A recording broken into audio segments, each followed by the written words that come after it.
Okay, so hello everyone. So I will be your professor for this course, and this subject is the SOCSCI 102, which is the contemporary world. So here you can see our first module, which is about the introduction and the concept of globalization. This is actually the first part only. So learning outcomes. So by the end of this module, you should be able to comprehend the meaning of globalization. Then second, identify the different qualities and characteristics of globalization. Then third, you must interpret your own meaning of globalization. Okay? So part of your pre-activity or the warm-up is actually the first activity that was posted already in our CLID LMS. So the question is, why do we need to study the world? So we will be discussing this during our face-to-face session. So to begin with, let's have the first lesson or the lesson one. So what is contemporary world class? Okay. So before we move on this definition of contemporary world, okay, so you need to know that the world as a concept is abstract. Okay. So all our daily experiences or your daily uh, activities are considered interactions with our country. So when you read the news and you read about the Philippines, when you deal with the Philippine official transactions, like paying taxes, and when you deal also with the Philippine government, it means that almost all of your activities were connected somehow to the different issues that we have here in the Philippines. But sabi nga nila, you only need to step back a little bit to see that the world out there is already here. Okay? So for example, you likely have relatives who are overseas Filipino workers. Okay? So, di ba, every time that those relatives of yours visit or send something home, they are bringing part of the world within them. Okay? And even if you have not traveled outside the Philippines, you have likely heard stories about foreign countries from this family of yours. Okay? And maybe some of your relatives might have told you about, for example, the Paris or the Eiffel Tower, diba? And even the London Bridge or some wonders of the Rome. Okay?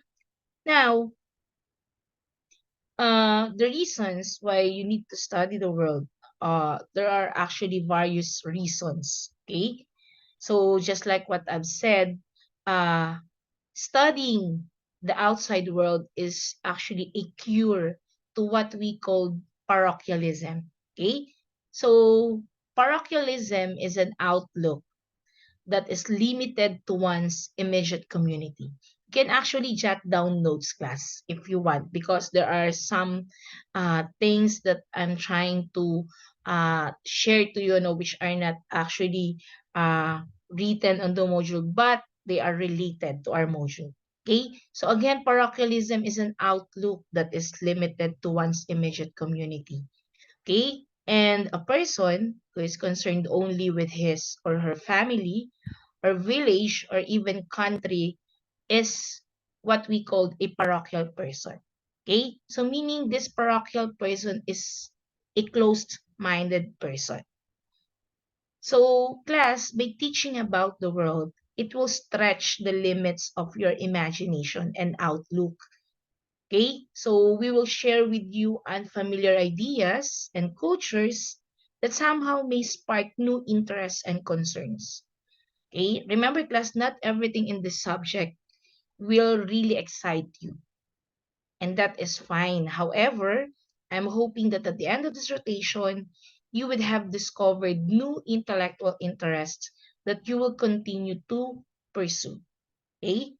So we will be discussing in our face-to-face session some of the reasons why we need to study the world. Now, let's move on to the definition or to the meaning of the contemporary world. Okay? As you can see on your module, it refers to circumstances and ideas of the present age, where it deals with problems and issues related to environment, population, wealth, power, tensions, and conflicts. Okay, when we say ever changing, of course, it means that there is a constant changes or what we call development, constantly changing or development or developing. Okay, and of course, the key is to adapt.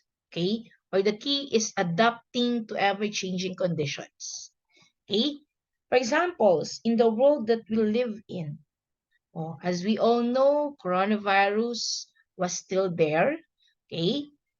This virus hit the world in year 2020, and this has drastically changed our world from open and social to closed and lockdowns. Diba?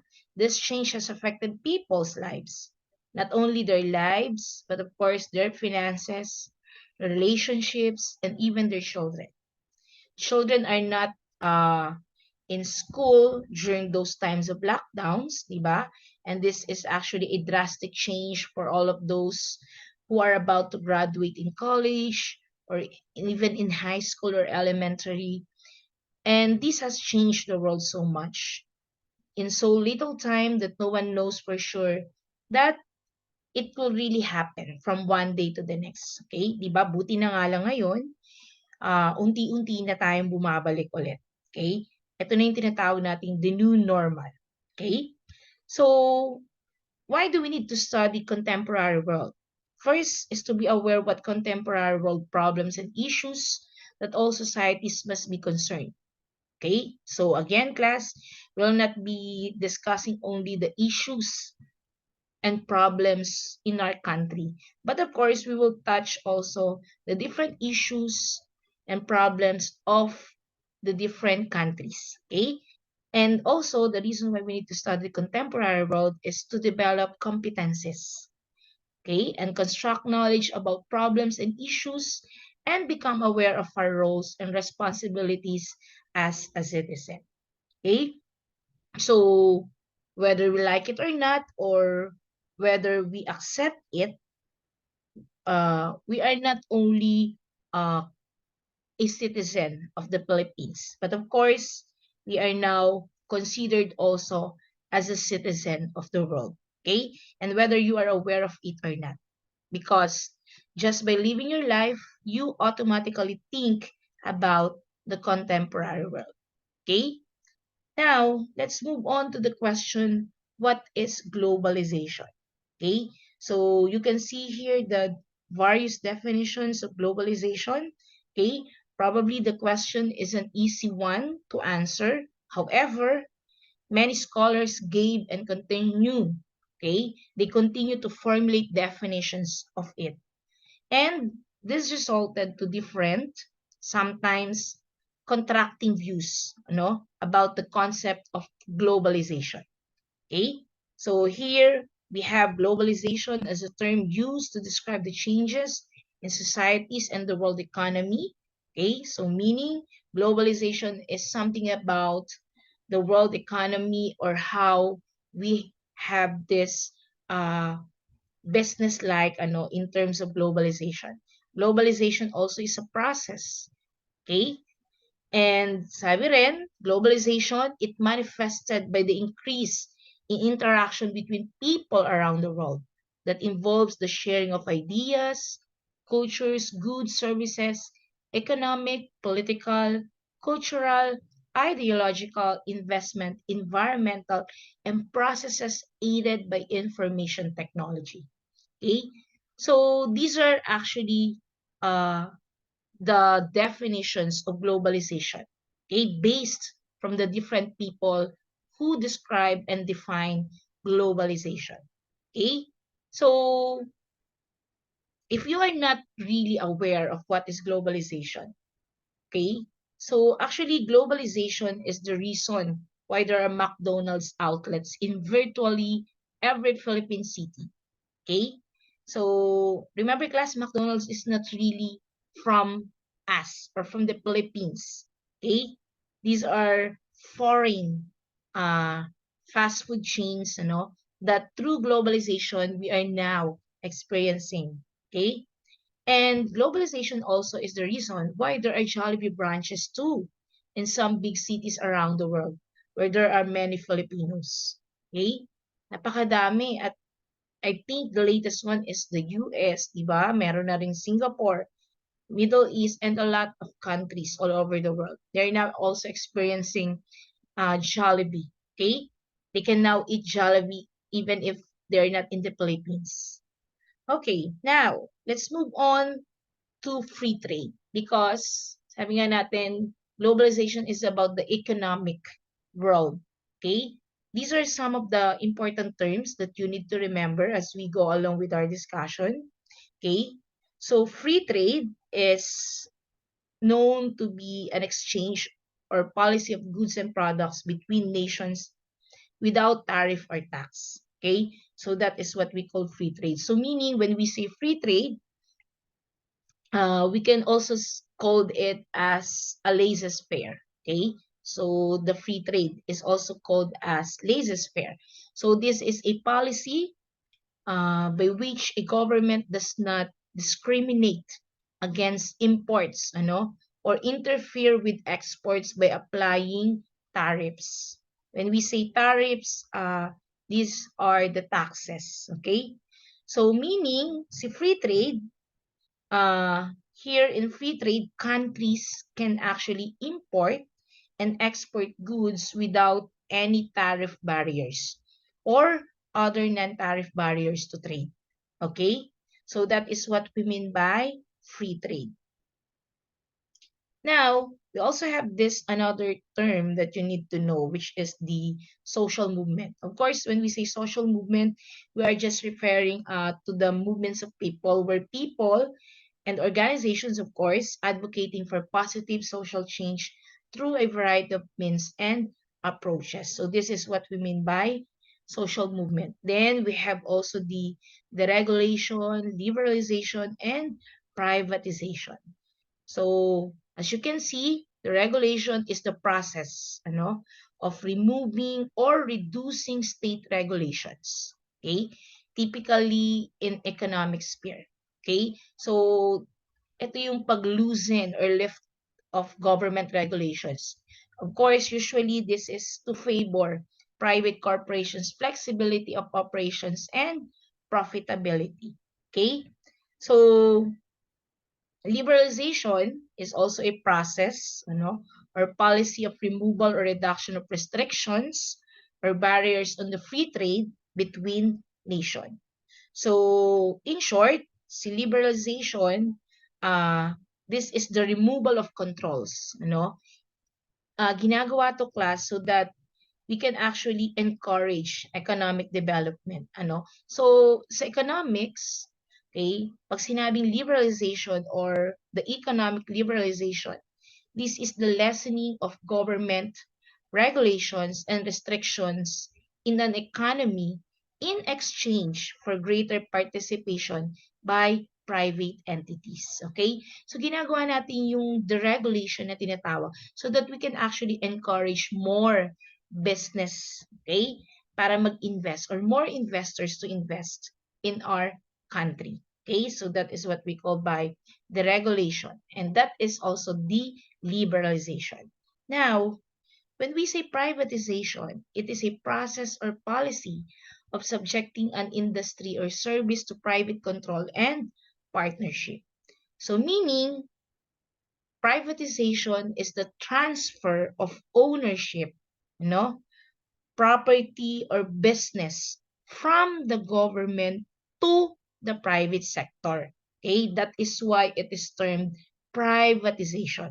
Okay, so examples of those privatized enterprises in the Philippines are the PLDT or the Philippine Long Distance Telecommunications Company, and even the PAL or the Philippine Airlines.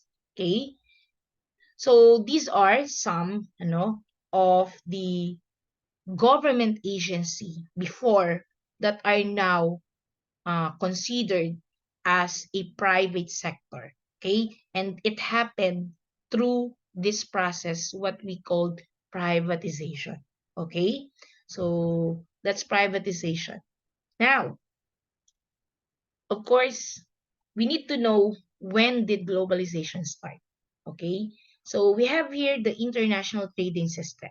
First is the Silk Road, okay, then followed by the galleon trade and the gold standard. Okay, so when we say Silk Road class, it was actually called Silk Road, ano, this one. Okay, so this one I'm referring, ano.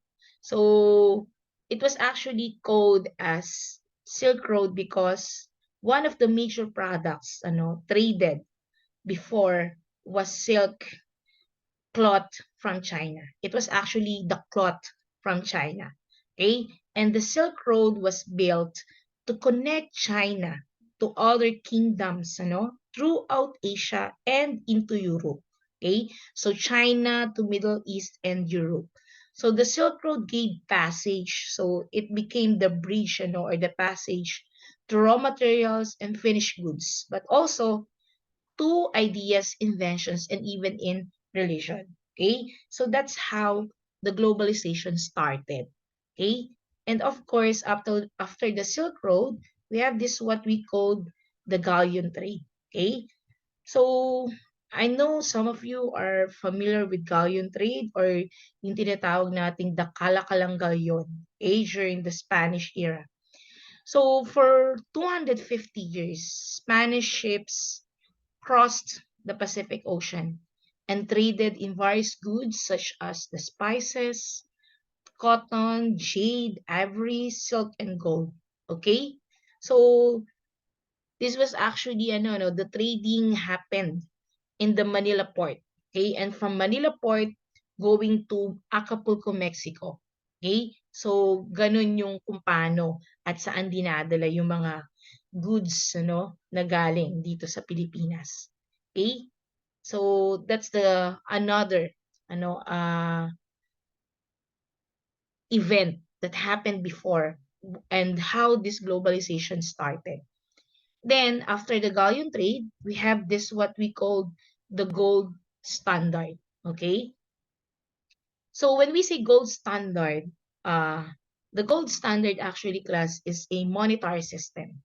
Okay? Where a country's currency or yung pera ng isang bansa or the paper money has a value directly linked to gold. Okay, so the gold standard is a fixed monetary regime under which the government's currency is fixed. Okay, so how the gold standard works ba? Paano ba uh, nangyayari yung tinatawag nating gold standard? So, as I've mentioned, this gold standard is a monetary system. Okay, so meaning with the gold standard, different countries agreed to convert paper money into a fixed amount of gold. Okay, so that's why a country that uses the gold standard, they sets a fixed price for gold and buys and sells gold at that price. Okay, and that fixed price is in order for them to determine the value of the currency.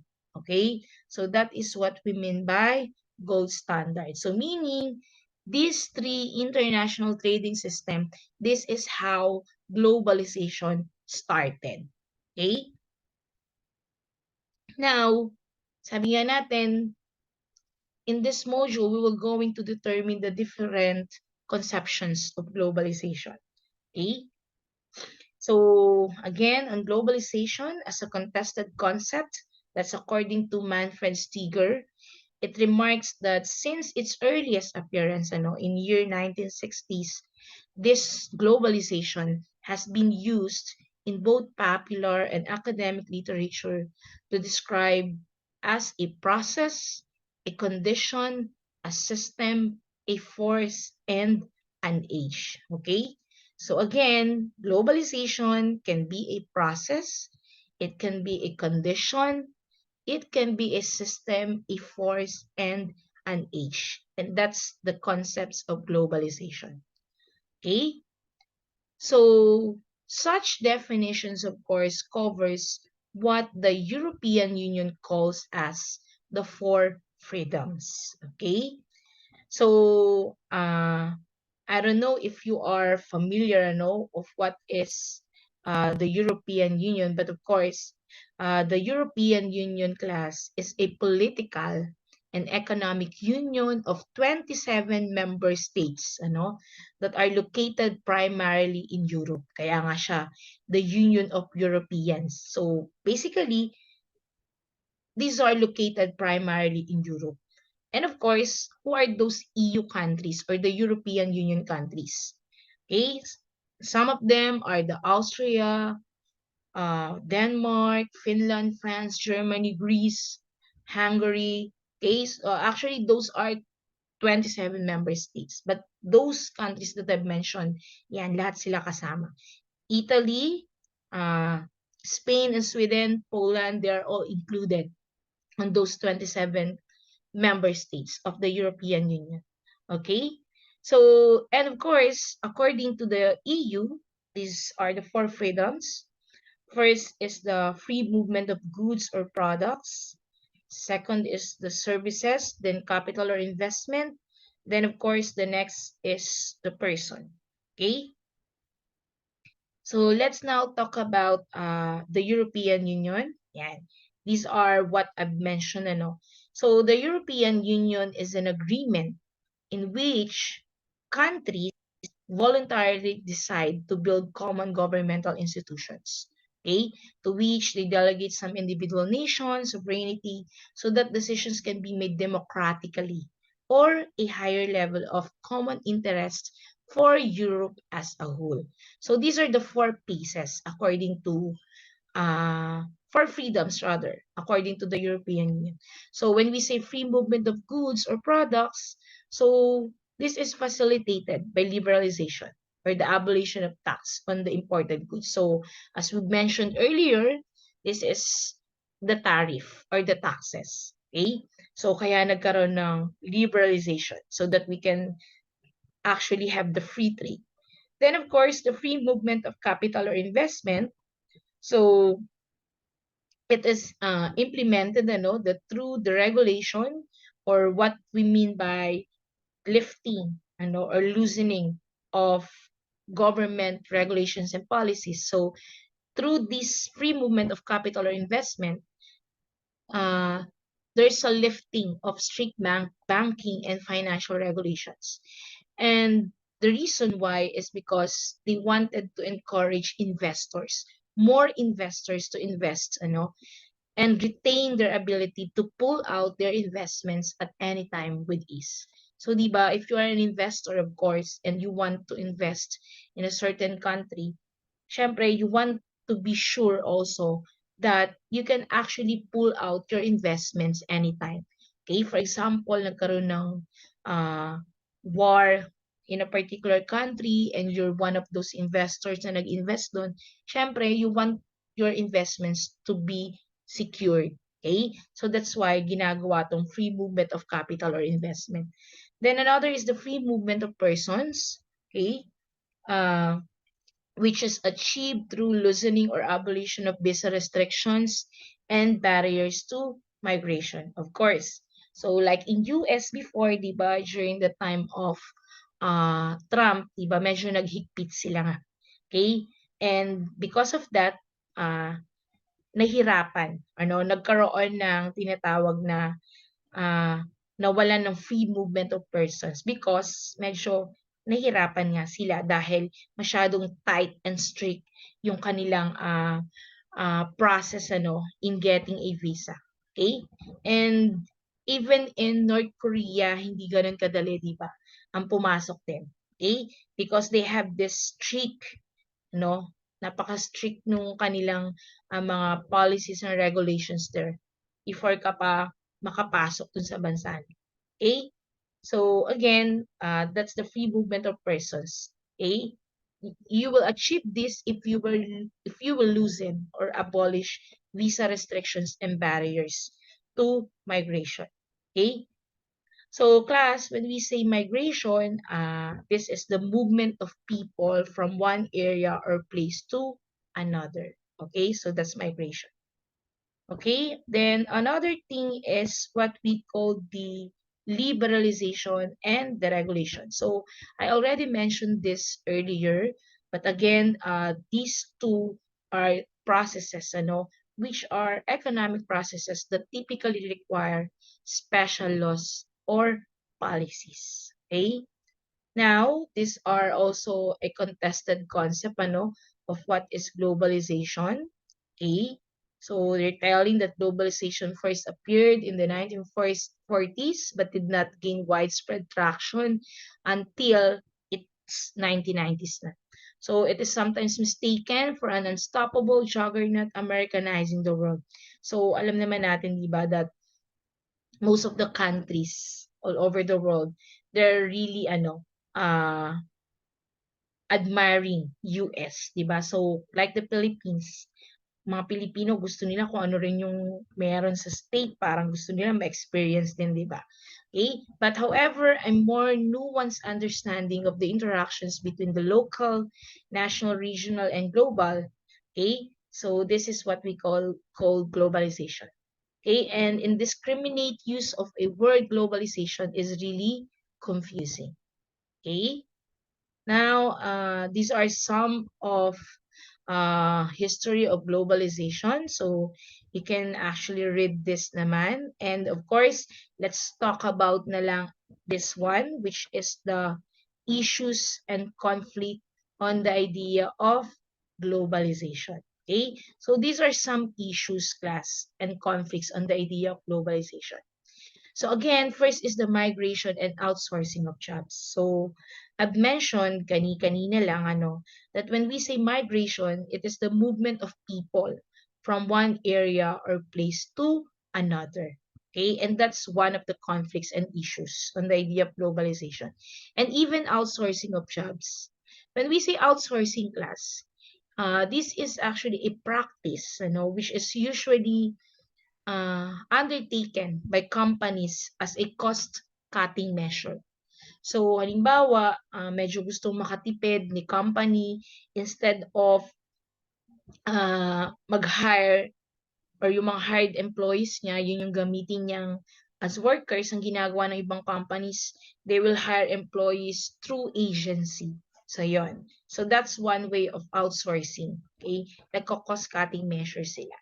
Okay, and wage hikes, so it means the amount of salary increased. Okay, so ibig sabihin tumaas yung sweldo or your compensation.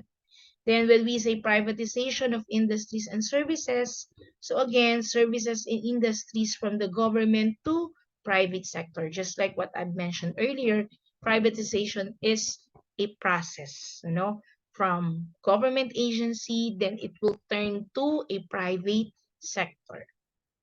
Okay, so these are the three components of economic globalization. Okay, so we have, of course, academic literature commonly subdivides globalization into three major areas. And these are economic, cultural, and political. But of course, we will try first to discuss the economic globalization. Okay, so when we say economic globalization, class, of course, it refers to the widespread international movement of goods, capital, technology, and information. So again, the widespread movement of international goods, capital, services, technology, and information. So that is what we call economic globalization. And under this economic globalization, these are all comprises by the following. A, we have production, finance, markets, technology, organizational rather, regimes, institutions, corporations, and labor. So these are all included in the economic globalization. Okay? So when we say production, class, okay, again, you can jot down notes, okay, so that you can be familiar with the different terms that I'm saying or talking in this module. Okay, so when we say production, it is similar to manufacturing. Okay, but of course, production is a broader scope. Okay, because when we say production, we are referring to the processes and techniques that are used to convert a raw material to a semi-finished goods in and until it was already called as a finished products or services. Okay, but of course production can be done with or without the use of machinery. Okay, so yun. Meron kasi mga products class or goods na ginagawa naman through production without using any machines. Okay? So that's why sinasabi na production services services that are done through this production can be done with or without the use of machinery. Okay? Then we have finance. Of course, basically, when we say finance, it represents money, but not only money. This is money management. Okay? So this is the process of acquiring needed funds. So finance is a broad term class that describes activities associated with banking or leverage or what we call debt, credit, capital investments, capital markets. Okay? What are the examples? Halimbawa, class example is investing personal money in stocks. That's also called as finance. Another example is borrowing money from institutional investors by issuing bonds on behalf of a public company. Okay, that's another example. And of course, another example is lending money to people by providing them a mortgage to buy a house. Okay, so those are examples of finance. Then we have markets, and when we say market, it is a place where two parties can gather to facilitate the exchange of goods and services. So the parties who are involved are usually the buyers and the sellers. Of course, hindi pwedeng yung buyer lang ang nandyan or the seller. Okay? There should be buyers and sellers. So the market may be physical, like a retail outlet, okay? Or it can also be virtual, like an online market where there is no direct physical contact between buyers and sellers. So ngayon, di ba, trending na yung mga online selling, di ba? Wherein there is no direct or physical contact para magkaroon ng tinatawag na buying and selling. Okay?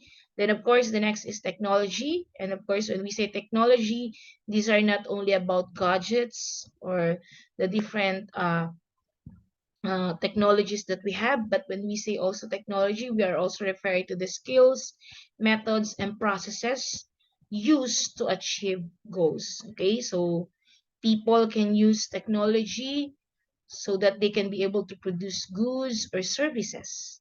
And of course, the technology sector is comprised of businesses that sell goods and services in electronic software, pwede rin computers or the AI or the artificial intelligence and other industries related to information technology. And of course, organizational regime, institutions, corporations, these are what we call the international organization. So we will be discussing this na naka-separate. So we will be moving now already to labor. And when we say labor, in economics class, this is the general body of wage earners. Okay? So we are referring to the human activities, that provide goods or services in an economy. And that is what we call labor. Okay? Now, the economic globalization is one most often mentioned in the media. I don't know lang kung kayo ay nakikinig ng mga news, but nowadays, palagi natin naririnig yung about sa economy ng Pilipinas. Not only the Philippines, but even the other countries. Okay? And it is associated with massive amounts of financial traded daily on the different stock markets around the label new economy. Okay? Class, when you heard the phrase new economy, ano, this is actually a buzzword, ano, to describe new high growth industries, okay, that that are on the cutting edge of technology and are believed to be the driving force of economic growth and productivity. And that is the new economy na tinatawag. Okay? Again, new economy is a buzzword to describe new high growth industries that are on the cutting edge of technology. Okay? So the new economy also refers to the convergence of manufacturing, services, and technologies to produce high value added or technology enabled and adaptable industries. And of course, in order to monitor the economy, we have these three economic institutions. Okay, these economic institutions were created in order to monitor the economy of the different countries. We have here the International Monetary Fund, and we also have the International Banks for Reconstruction and Development, or the IBRD, but we are now calling it as the WB, or the World Bank. And of course, the third is the General Agreement on Tariffs and Trade, or the GATT, which is now known as the World Trade Organization, or the WTO. Okay. Now, let's have first the first one, the International Monetary Fund. Okay? So, if you heard the news, nito lang, ito mga nakarang araw lang, di ba? President Marcos, or BBM, di ba? He went to Switzerland. Okay, nagkaroon siya doon ng pagpupulong or meeting with the different officials there. And of course, one of those are the manager of the IMF. Okay, so the IMF, or the International Monetary Fund. Okay, so it is actually an organization, of 190 countries working to foster global monetary cooperation, and Philippines is included there, of course. Okay, so they're cooperating and securing the financial stability, okay, and they're facilitating also the international trade. They're promoting high employment and sustainable economic growth, and reduce poverty around the world. So that was actually the objective of the International Monetary Fund. Okay, so in short, the IMF is the one who oversees the international monetary system. Okay, so the IMF is also helping the Philippines, class. Ha? Take note of that. Sorry. So again, the IMF is also helping the Philippines. Okay, so the BSP, or the Bangko Sentral ng Pilipinas, here in our country, it was actually the agency that helped us, in several areas to improve the quality of monetary. Okay? So, kaya si IMF, tinutulungan niya si BSP. Okay? Then, the next institution is the World Bank. Okay? So, the World Bank, or before it was called as the IBRD, okay, they're the one who provides financing at its cost of financing for qualifying projects, okay, located in middle-income countries on more favorable terms than they might otherwise obtain in the market. Okay, so this is what we call the World Bank. Remember, class, during the pandemic, wherein the Philippines economy was really downgraded kasi nga naman most Filipinos nasaan? Yun, nasa bahay kasi nga because of the lockdowns and walang nakakapagtrabaho nun. So, walang income ang government. Walang mga taxes na nakukuha from the workers. So, that's why kulang ang funds to support the pandemic na nangyayari sa atin nun. And because of that, they had their loan sa World Bank. Okay? So, what's the purpose ba of the World Bank, class? Of course, World Bank objective is to promote economic development. Okay? to promote sustainable, equitable, and job-creating growth. And of course, just like the IMF, the World Bank also wants to reduce poverty, diba? And they wanted to address issues of regional and global importance. So those are the objectives of the World Bank. Okay? So before, the IBRD would provide loans lang for European reconstruction. Okay? But later on, yan, they expanded its activities to the developing world. That's why Philippines, ano, just like the Philippines, yan, nabibigyan na rin sila ng chance para magkaroon ng loans, ano. Then, of course, the third economic institution is the WTO, or the World Trade Organization. The GATT, or the WTO, is actually a legal agreement between many countries. Okay? Countries whose overall purpose was to promote international trade by reducing or eliminating trade barriers such as the tariffs or quotas. Okay? So ito yung mga taxes ulit, tinatanggal ulit. Okay? And this economic institution oversee multilateral trade agreements. Okay? So for about 30 years, this system remained in place and provided economic stability and prosperity to the Western nations. Okay? So those are the three economic institutions. Now, let's move on. Okay?